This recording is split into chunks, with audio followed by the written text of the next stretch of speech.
On the Senate floor, members debated a measure that would allow certain school districts to conduct pilot school board elections during 2011 using electronic records. Senator Jason Gant, who is from Sioux Falls, explained.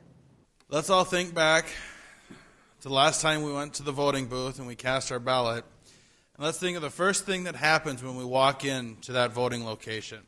They ask for our identification so they know who you are. You present that. They generally, at least at my polling place, they flip through this big book that has all the names of everyone who lives in our precinct, and they scan down and look for Gant. They find me, check me off, and give me my ballot.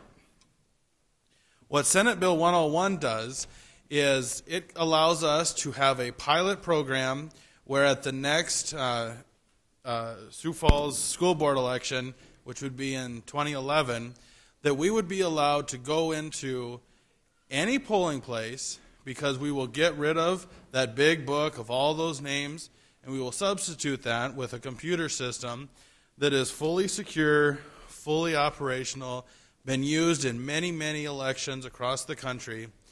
And they'll take your driver's license, and if you've ever noticed on the back of it, there's a barcode. Well, they'll scan that barcode, and up there will then pop up your name. So it'll say, Jason Gant, at this address, registered voter, he can vote. They'll give you a ballot, and the computer will check you off as having received a ballot.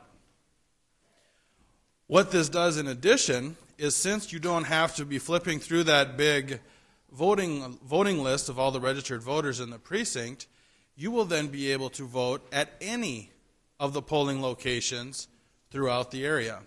So if I happen to live on the west side of town, but I work on the east side of town, and I want to vote on my lunch hour from work, I could go vote at a voting place on the east side of town, because you don't have to be in your precinct for this.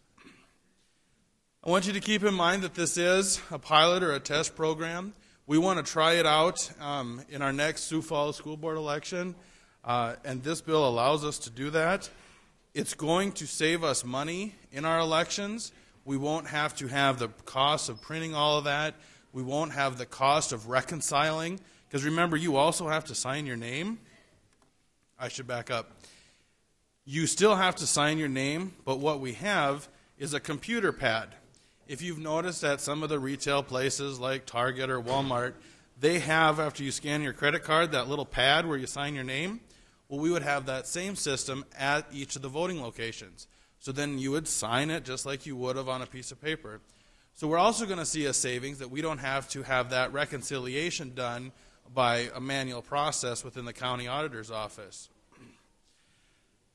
I believe Senate Bill 101 is going to be a great option and a great opportunity for the future of voting in South Dakota. I think this will be a great way for us to test how we can use technology to help make our elections more efficient. Senate Bill 101 was passed by the